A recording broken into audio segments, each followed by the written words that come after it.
নমস্কাৰ। মই আজি ৰূপকোঁৱৰ জ্যোতিপ্ৰসাদ আগৰৱালাৰ জন্মদিন উপলক্ষে এটি গীত গাব বিচাৰিছোঁ। যদি ভুল ভ্ৰান্তি হয় ক্ষমা কৰিব। মোৰ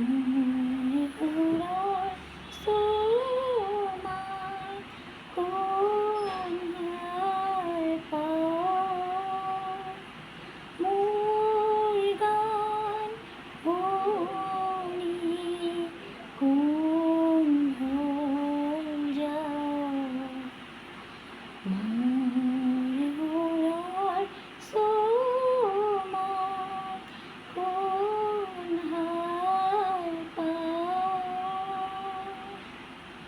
মই কোৱা সেই জোনাকী সাধু নাপাহৰিবি।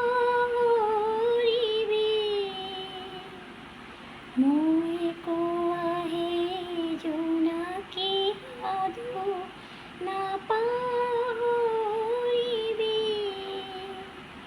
বুকুৰ